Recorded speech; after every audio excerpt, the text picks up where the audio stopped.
This is CBC Nova Scotia News. Historic Halifax murder. The family of one of Canada's oldest cold case victims calls for police to share information. Soaring milestone. A crane carefully delivers the South Shore's first MRI magnet. And ginkgo stinko. An historic Nova Scotia garden gets a smelly surprise from a tree planted 40 years ago. Flurries rolling in overnight, but it's a mix to showers through Wednesday as temperatures rise. Your full forecast is coming up. Good evening. The family at the heart of one of the oldest cold cases in Canada is looking for more information from police investigators. Today marks 70 years since grocer Michael Resk was killed in Halifax. But as Shayna Luck reports, the passing decades have not quelled his family's quest for answers. Michael Resk was a businessman, a husband, a father of 5, and the owner of a small grocery store on Gottingen Street in 1955. He was 37 years old when he was found shot dead, the oldest cold case in Nova Scotia's Unsolved Crimes program. Brian Curtis, stepson of Resk's eldest daughter, has worked to compile the family's research.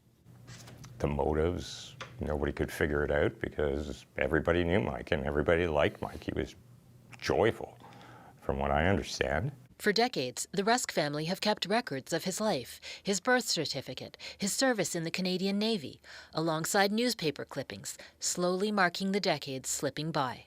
5 children spent their entire life without their father. Yeah, it was a different time. It was still called murder back at the time, and it was particularly brutal. The family made a Freedom of Information application to Halifax police to see the case file, but they were denied access. That doesn't surprise one expert I talked to, a former police detective, now professor at Western University. He's known other families whose requests were similarly denied by police. And they're not going to be getting into the business of redacting and vetting 70 years worth of investigative chronologies to determine what should go out and what shouldn't. They're just going to essentially have a blanket rejection. But in this case, it's been so long, he thinks police should consider a new tactic with the public. At this point, they need to seriously consider releasing some additional information that, again, will jog someone's memory. Halifax police say they've already told the family everything they can. They say the file is still active and they're still looking for tips from the public. Now, all in their 70s, Michael Resk's children feel it's time for closure. I can't even think about what they've been through kind of, right from the very beginning, where there's no escape from it. The case remains in Nova Scotia's major unsolved crimes program. Shayna Luck, CBC News, Halifax. The main building of a fish plant in Cumberland County has been destroyed by a fire that tore through the facility Monday. Multiple fire departments responded to the blaze at Aquashell Holdings, Inc., a shellfish processing facility in Wallace on the Northumberland Strait. The fire was reported just after 10 a.m. At its peak, around 8 departments were on the scene. The local fire department says strong winds made firefighting efforts difficult. No injuries were reported, but an area close to the facility was evacuated due to smoke concerns, displacing some residents. Nova Scotia Health is getting some cutting-edge technology for one of its hospitals, a new MRI magnet. It will soon be the heart of a brand new imaging machine to service the region. It was lowered into the South Shore Regional Hospital in Bridgewater this morning, and the CBC's Brett Ruskin was there to witness the delivery. As far as holiday deliveries goes, this one is fairly complicated. The delivery of a 4,000 kilogram magnet for an MRI. Magnetic resonance imaging is what the MRI stands for. Magnet is the most important part. And so this huge unit was delivered here on this flatbed truck, lifted and hoisted over the trees, swung over into this part of the hospital there to be delivered and to be installed in this new MRI suite. I was able to speak with hospital officials, health officials, about the importance of this unit. Here's what they had to say. Each hospital won't necessarily need an MRI, but certainly having an MRI geographically located to serve as many people as possible in the community is very important, and which is why South Shore Regional Hospital and Bridgewater here had the ability to get this MRI now. And again, this is going to be the first MRI on the South Shore, meaning that folks who need an MRI, that diagnostic imaging service, won't have to head down to the south, to head down to Yarmouth, Nova Scotia, or up to Halifax. They can have it right here on Nova Scotia's South Shore. Again, the MRI, that magnet unit, has been lowered into that part of the hospital there. Folks had to, or crews had to cut a hole in the roof in order to lower it down into that part of the hospital. And again, it'll be installed and fully operational sometime next year. Brett Ruskin, CBC News, Bridgewater, Nova Scotia. The provincial wait list for a family doctor continues to go down. According to the latest figures, nearly 1,000 more people have been able to find a family doctor. There are still more than 68,000 names on the Need a Family Practice registry. That number has dropped by more than 41,000 names since the first of the year. The names on the list represent 6.5% of the total Nova Scotia population.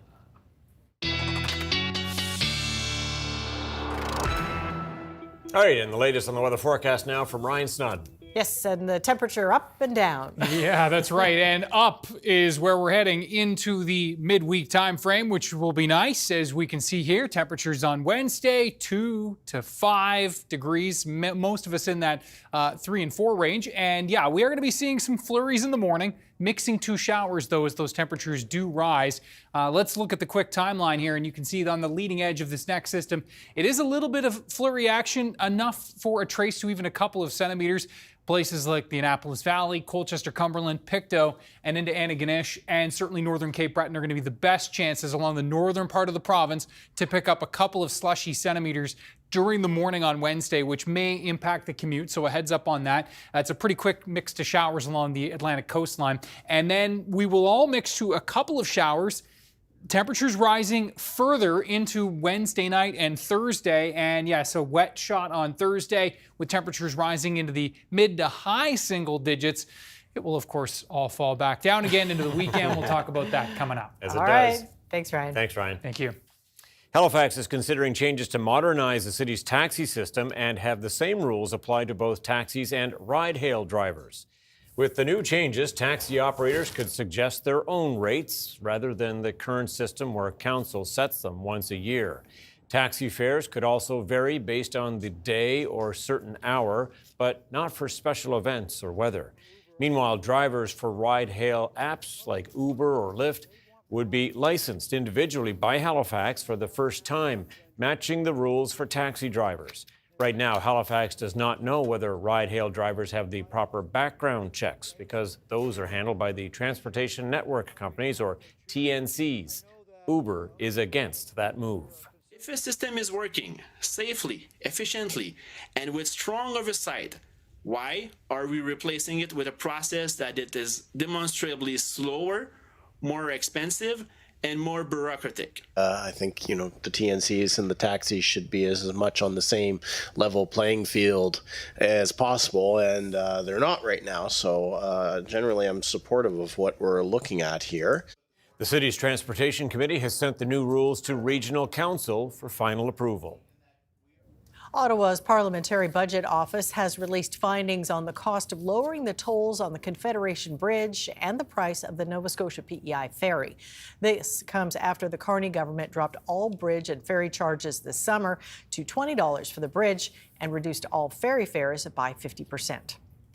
The budget watchdog says that effort is going to cost Canadians roughly $206 million over a 5-year period. It estimates that the cost for the 5 months it was in place this year was $24 million and will climb to more than $44 million per year until 2030. The Parliamentary Budget Office says those estimates were calculated by looking at historical traffic flows and were adjusted for inflation. It also says the projection may be underestimated if price reductions lead to increased transportation overall. There will be more seats in more programs for PEI students looking to attend Dalhousie University. 11 health programs now have seats specifically for Islanders, thanks to a renewed agreement between PEI and Nova Scotia. But as the CBC's Taylor O'Brien reports, other programs are cutting back on the number of seats offered. For the next 2 years, 50 first-year students from PEI will get secured admission at Dalhousie University. That means at least one seat in certain programs will go to an Islander.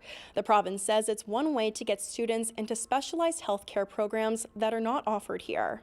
We certainly know the pressures that health is feeling here on Prince Edward Island, and anything that we can do to start to expand and support students to gain access to programs that can come back and help fill those important sectors is really a priority of ours. The agreement covers 11 high-demand programs, most of which are new, like pharmacy, occupational therapy, and physiotherapy, as well as nuclear medicine and speech-language pathology.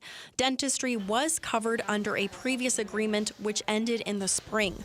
With this announcement, there are 2 preferred admission seats. The province says all of the programs offer the same amount of seats each year, except for medicine. That number drops from 6 to 4 in 2027. It's part of the planned decrease over the next 4 years because of the island's new medical school. One will increase, one will decrease, but at the end of the day, the outputs will be there. And again, you know, it's unfortunate, too bad we didn't have the med school 5 years ago, and we'll be really excited to welcome them into our system, you know, over the next year or two. So again, the medical school will prove to be an investment for the future. Despite the drop in med school seats, McLean says training the students here will keep them practicing on the island. Even despite residency placements, you know, they don't always get their residency placement that they want, and they do have to travel. But again, back to having 20 Islanders at the med school, I think will yield stronger results in the future. The province says there is no requirement for students to return to the island to practice here, but it says it will stay in touch with students so they know that there are opportunities here. The deal between PEI and Dalhousie University is in place until 2031. Taylor O'Brien, CBC News, Charlottetown. A precautionary boil water advisory for a number of neighborhoods in the Waverley Road area in Dartmouth has been lifted. Around 2,000 customers were impacted after a water main break this past weekend and the subsequent repair work. Halifax Water says test results confirm the water has now met safety requirements. The break on Saturday flooded parts of the road. The utility has not mentioned a cause, but says factors such as the type of pipe and the weather could have contributed. Work to restore the road impacted by the emergency repairs is still ongoing. Well, for 40 years, staff at the Annapolis Royal Historic Gardens thought they knew their ginkgo tree. But they recently got a very smelly surprise. The CBC's Josh Hoffman explains. Oh, whew. Yep, that is rancid. Staff at the Annapolis Royal Historic Gardens were surprised to learn recently that a tree they planted in the 1980s is not what they thought. It's not a male ginkgo tree, but a female one, which produces small fruit-like seeds. And when the seeds are crushed, it has a just really obnoxious smell, something like dog poo or rancid butter, or even compared to vomit. It's just, I guess, pretty brutal. Typically, only male ginkgo trees are sold commercially because the female ones produce the smelly seeds. So park manager Trish Fry and her staff admit they were a bit dismissive when a visitor this summer said they noticed the berry-shaped fruits on the tree. And we said, yeah, no, it doesn't, because it's a male and we've never had fruit on the tree. And that's the thing about ginkgos. You won't know what you've planted until it fully matures after a few decades. You've been living with the ginkgo for 40 years, but then suddenly you realize it isn't quite what you thought it was. So we love it anyway, but it's not what we expected. So why get one at all? The park's horticulturalist Ashley Viola says ginkgos are popular because they're attractive. The ginkgos do something really special where they drop all of their leaves all at once in sort of this carpet. So you get in the fall this carpet of yellow that's through your garden paths. So they're really, really beautiful that way as well. Viola says ginkgos are also resilient. They're referred to as a living fossil. And we say that because they're part of an ancient grouping of trees that was really around before and during dinosaur times, right? And so they're the only species in their genus. For those reasons, Fry says there are no plans to remove the female ginkgo tree from the historic gardens. Luckily, she says the smelly seeds don't fall until after the peak tourism season. She says they may tell future visitors to bring a nose plug just in case. Josh Hoffman, CBC News, Annapolis Royal.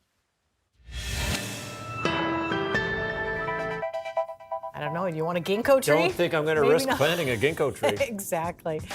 All right, we've got Ryan coming up next with his full weather forecast. Do stay with us.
This weather update is brought to you in part by Atlantic Lottery's iGames. Play hundreds of games on the Atlantic Lottery app or at alc.ca.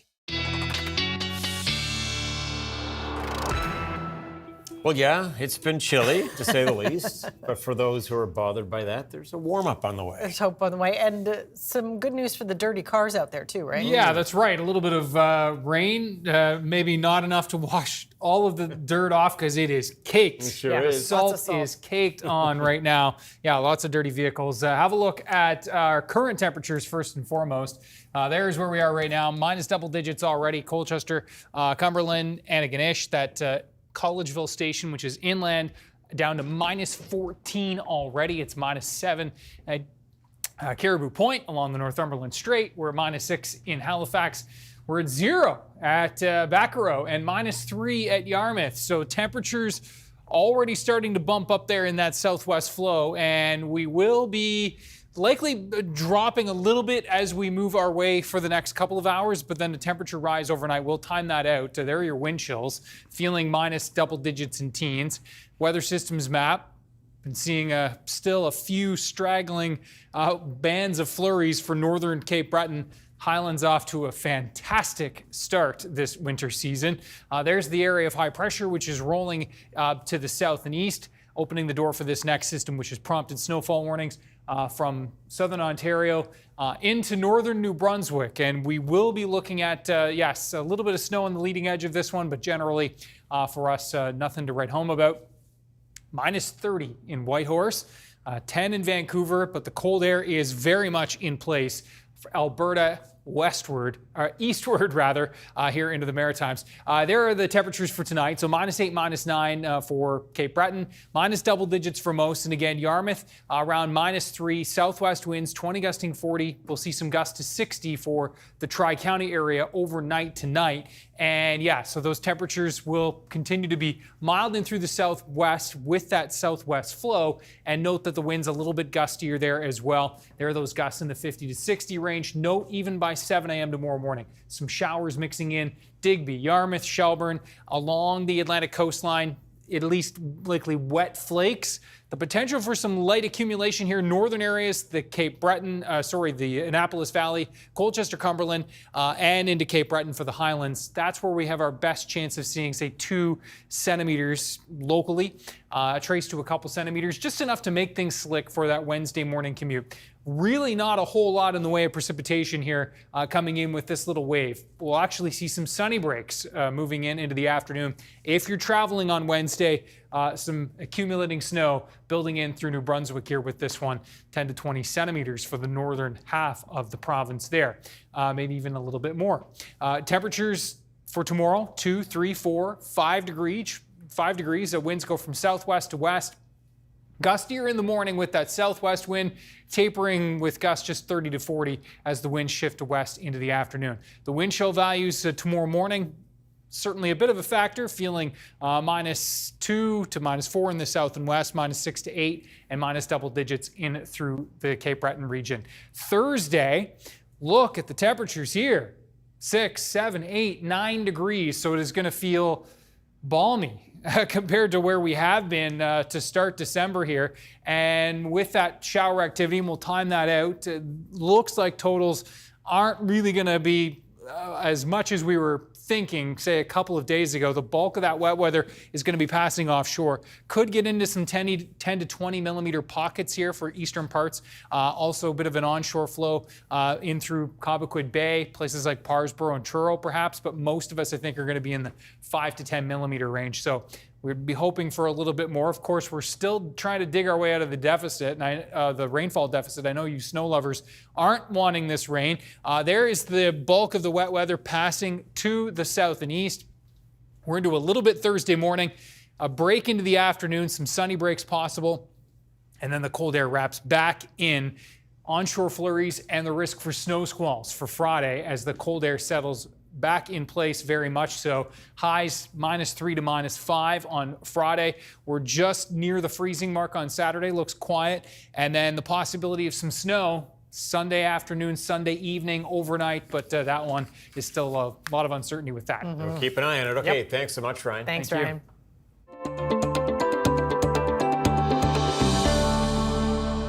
Well, Charlottetown's historic Beaconsfield Carriage House has quite the special plant, a Christmas cactus that is nearly 150 years old. It was given to the PEI Museum and Heritage Foundation as a housewarming gift in 1973. And it's been on site at Beaconsfield, bringing some holiday cheer to the space for more than 50 years.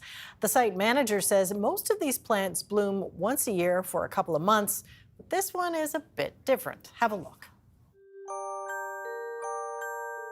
Today you're at Beaconsfield Historic House in Charlottetown, Prince Edward Island. Beaconsfield is a shipbuilder's mansion that was built in 1877, and we're talking about our Christmas programming as well as the beautiful Christmas cactus that is behind me. The actual name is Schlumbergera, and the Christmas cactus that we have at Beaconsfield is quite a special one. It was originally believed to be about 200 years old. It's not quite that old. It's probably between about 140 and 150 years old. Beaconsfield has had a few different owners, and one of our housewarming gifts was this Christmas cactus plant. So that we have it at around, like I said, about 140 or 150 years ago, but it's been on site at Beaconsfield here for 51 years, and we do our very best to keep it every winter and have it blooming just in time for Christmas. Christmas cactus is a very common family heirloom. They're very hardy and they last a very long time, as you can see, but also, you know, there's not always a lot blooming at Christmas time.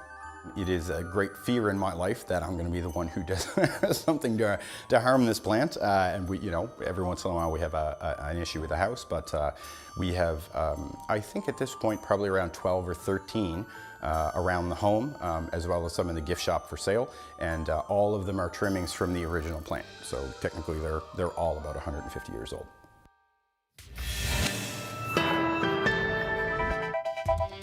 Coming up, a new report says Nova Scotia is making progress on its childcare targets, but there is room for improvement.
The 2021 federal provincial childcare agreement promised to create 9,500 childcare spaces in Nova Scotia by March of next year.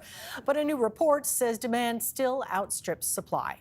For more on this, we're joined by report co-author Kenya Thompson with the Canadian Centre for Policy Alternatives. So your report notes that 6 other provinces that signed bilateral childcare agreements with Ottawa have already reached the $10 a day threshold. Where is Nova Scotia where it comes to reaching that goal? Yeah, so we're not quite there yet. And it's really hard to kind of track that data on how exactly we're doing in affordability because it just isn't tracked. But we also know that we just don't have enough spaces across the province. And so it's easier to kind of superficially meet that $10 per day target when families aren't actually able to access a space. And of course, we know that unless parents are actually able to access a space for their child, they're not reaping those benefits. So Nova Scotia definitely has a long way to go to kind of build this system that was promised in 2021 in that regard. Now, in October, the Department of Education and Early Childhood Development said it had created more than 7,000 spaces, and now it is saying it needs more money from Ottawa to reach that 9,500 goal. What are your thoughts on that? Yeah, so the thing with creating spaces, it's good that we are creating spaces across the province. All kind of childcare spaces are needed, but not all childcare spaces are created equally, right? You can ask a parent, they will tell you that an infant space does not fit the same bill as a before and after school space. Nova Scotia has these pre-existing before and after school programs, pre-primary programs, Excel programs, and that is not the Canada-wide early learning childcare spaces that were created by that 2021 funding. And so we aren't seeing a breakdown of what spaces are allocated towards what and whether all kind of demographics of children are being served by the spaces that are being created, and also that they're distributed equitably across the province in our rural and remote communities. So it's hard to tell really how we're doing, but you talk to families and we just know that too many people do not have access to a childcare space in the communities that they need them. So definitely lots of work to do there. Now, fees have come down over the past few years. Do you see that as progress? It's progress, but when there's too few spaces, it's easier to reach that target, right? And if families do not have access to a $10 per day space, they're not benefiting from that, not seeing the financial benefits within their household amidst a cost of living crisis. So with few spaces across the province, not as many families as needed are benefiting from that $10 per day rate. So yeah, we're not there yet for sure, and that's something that the province needs to focus on. Well, what specific parts of the province are struggling most with child care spaces? So Nova Scotia has a very high number of childcare deserts. So that's areas where at least 3 children are competing for one childcare space. And we know that even in Halifax, where most of the children in the province live, in like the Halifax Regional Municipality, also a lot of child care deserts there. So we know that there are not enough spaces across the province. And so the province needs to make a lot of upfront investments of, creating new childcare centers in communities that need them. And also Nova Scotia has done this to some extent, but we need more of it, building on existing public infrastructure. So existing like hospitals, centers, municipal buildings, public education. We have public infrastructure across the province, and we are seeing that there's investments being made in expanding those, but we need to see more of that to really realize the coverage of childcare that we need across the province. Your report says wages for early childhood educators are problematic. What are the issues there? So yeah, we have a early childhood education sector that has historically had really low wages. That's a really difficult work and really important work, supporting our youngest citizens in their early childhood development. Educators haven't been compensated fairly for the value of that work, the tremendous value that it holds for our society and for our children. So Nova Scotia did something really great in that they implemented a benefits and pensions program, the first of its kind across the province or across the country. So for the first time, educators could see a sustainable career for themselves in this sector. But yeah, wages are still too low, and they're not strong enough to really attract workers to the sector and retain them. And also we have older child educators that have been, supporting this industry for generations sometimes, and they are not have not been able to pay into a pension over their career and still face retiring into poverty. And so those wages need to be strong enough not only to recruit new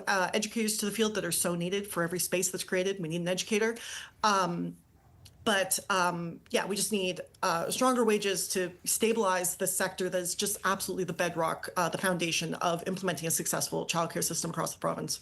And what's the one thing you're hoping comes out of publishing this report?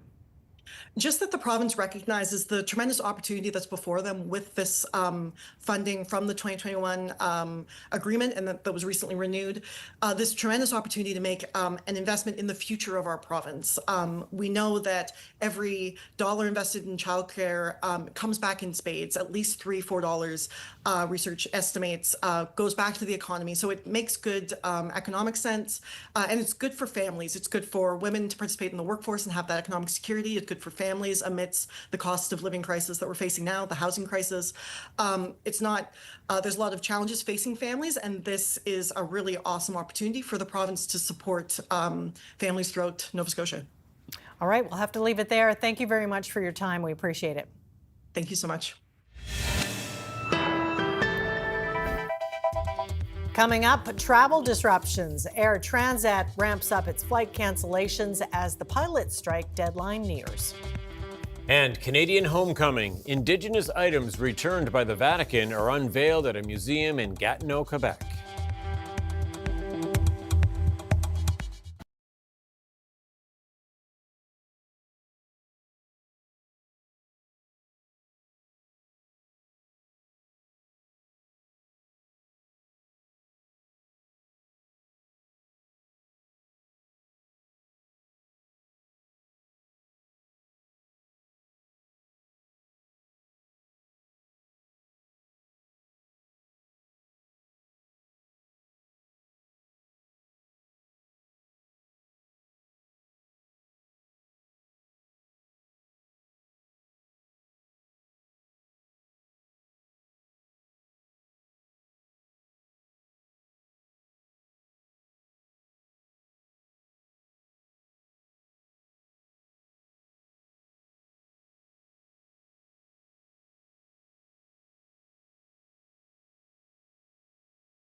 Welcome back. The federal government has introduced a new bill that seeks to toughen laws targeting crimes against women and children.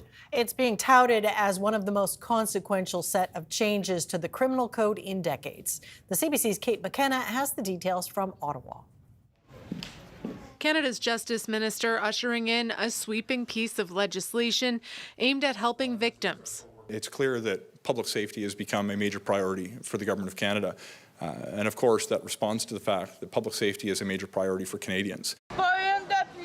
Bill C-16 targets violence against women, from criminalizing the distribution of sexual deepfakes to making all murder motivated by hate first degree, including femicide. I think that Minister Fraser has truly listened to what survivors have been saying.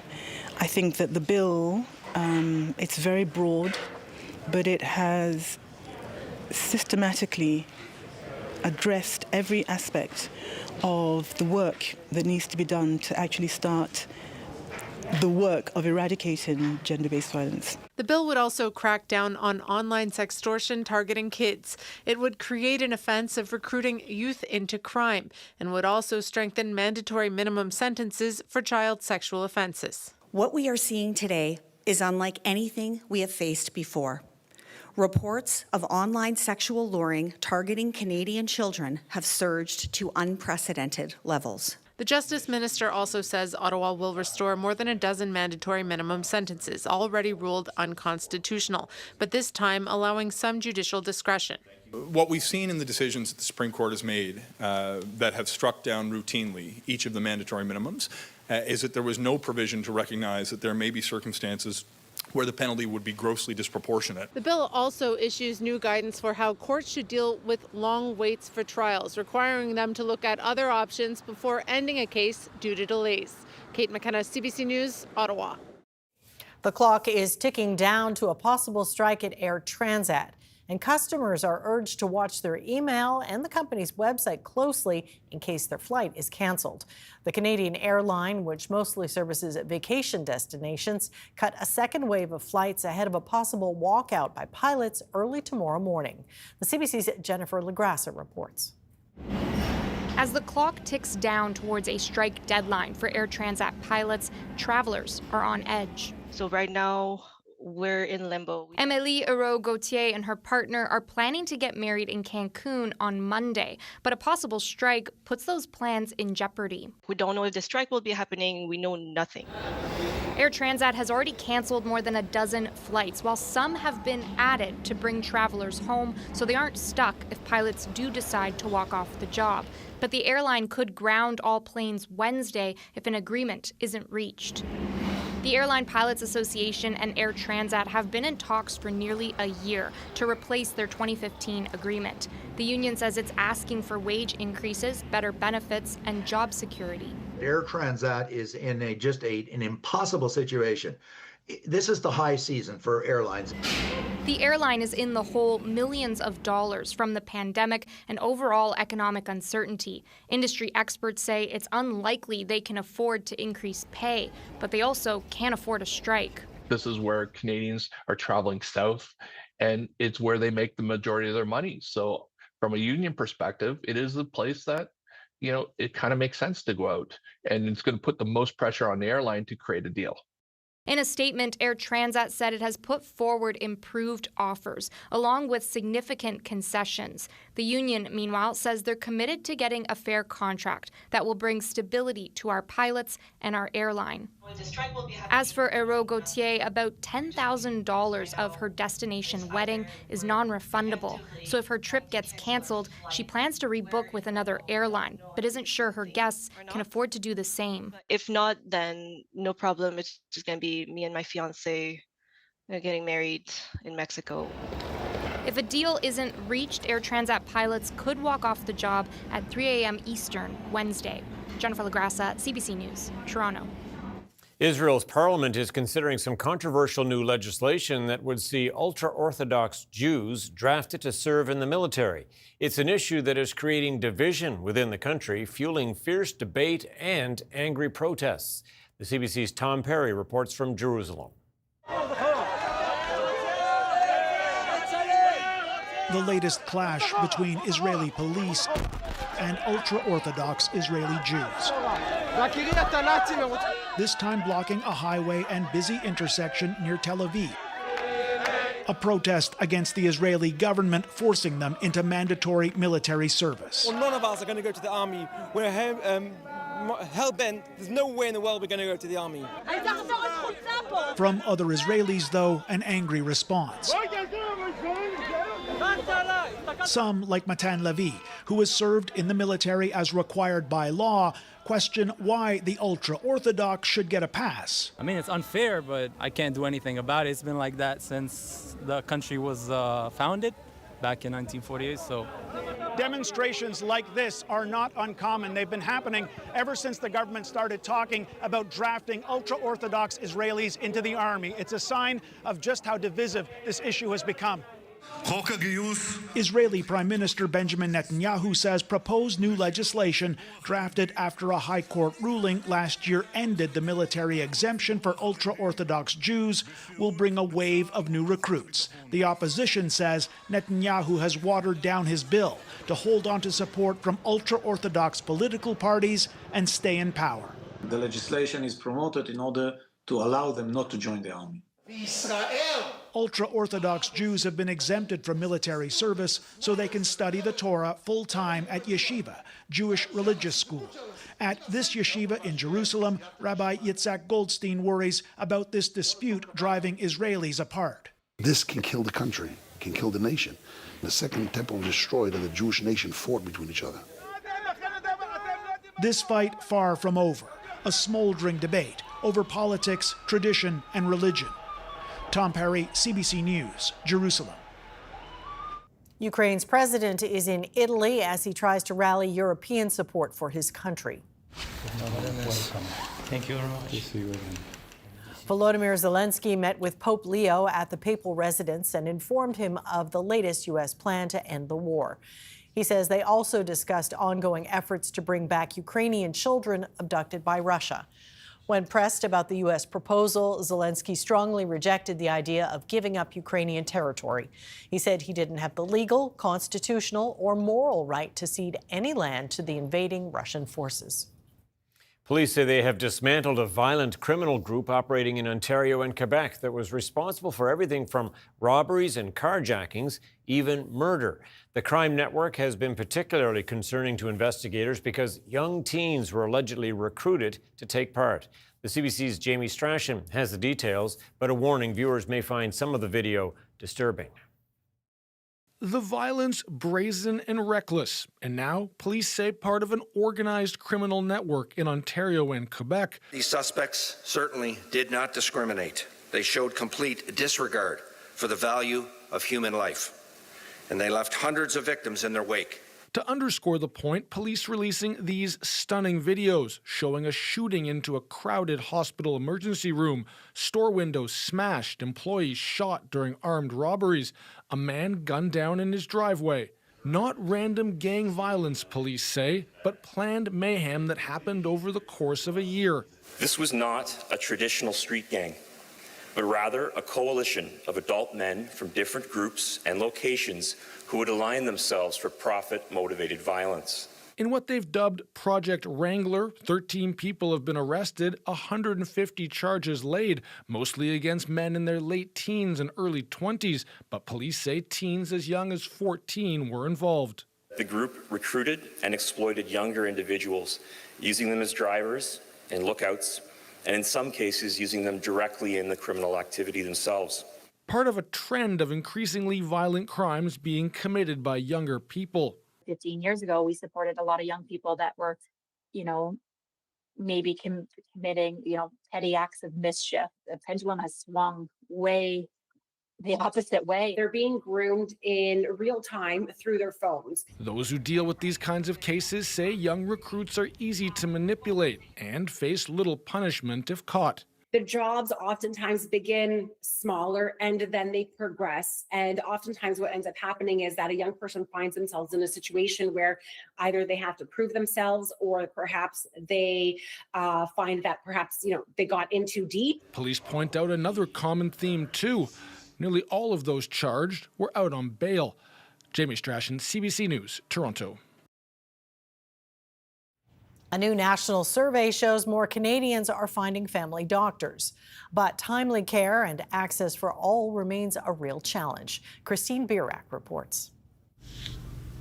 Canadians want someone looking out for their care. Now more are finding it through a family doctor. So I think the big things in Canada are getting better. A new national report examining the primary care system suggests 81% of those surveyed now have a family doctor or nurse practitioner. 3 years ago, it was 77%. Despite the progress, roughly 5.9 million Canadians are still waiting, including Rodrigo Martinez, who lost a doctor he waited over 2 years for in Ontario when he moved to Quebec. It's very troublesome and worrisome, mostly because aside from myself, I have 2 kids and I have to worry about their future as well. But even those with a family doctor reported challenges accessing care. Just over a third of Canadians said they could get a same or next day appointment. And there are some concerning trends in the demographics in terms of what we're seeing in terms of the groups who seem to have better access than others. Data reveals gaps, including more women than men having regular care. And income matters. Among high earners, 84% have care. Those earning a lot less, it's closer to 70%. If you don't have the opportunity to have access to the same family physician over time where you can develop that relationship and trust, it can be very difficult for people to want to access the healthcare system for the care they need, particularly for preventative care.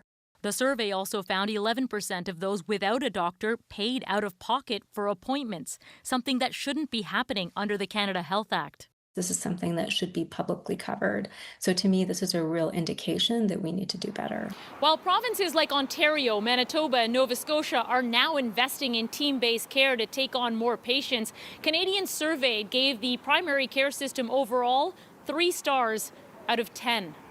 Christine Birak, CBC News, Toronto. It was a journey that crossed the Atlantic twice and spanned a century. An Inuit kayak was the centerpiece of a collection of historical Indigenous items returned this weekend by the Vatican. It and others originating in Canada's north have now been unveiled. Juanita Taylor has that story. All eyes at the media event were on a white sheet covering the ancient sealskin kayak here at the Museum of History in Gatineau. Wayne and Daryl, do you want to be honest? The century-old kayak is still in very good condition. Its waterproof stitching is still intact, a wooden frame still holding it together, showing its journey to the Vatican from the Western Canadian Arctic 100 years ago and back was handled with great care. Inuit Tapari Kanatami President Natan Obed was also there for the reveal. This kayak would have been used for beluga hunting. This would have been one of the most essential tools that an Inuit hunter would have to be able to care for himself and his community. Other items in today's reveal include a water pouch, a needle case, a hunter's toolkit, and an ulu. These items, including the kayak, will stay at the Museum of History until a museum is built in the north that can preserve them. And when that will be, it's not known yet. Juanita Taylor, CBC News, Gatineau. Strength in the basic materials sector helped Canada's main stock index finish in positive territory today, while U.S. markets were down. Here's a look at the numbers as we head to commercial break.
This weather update is brought to you in part by Atlantic Lottery's iGames. Play hundreds of games on the Atlantic Lottery app or at alc.ca.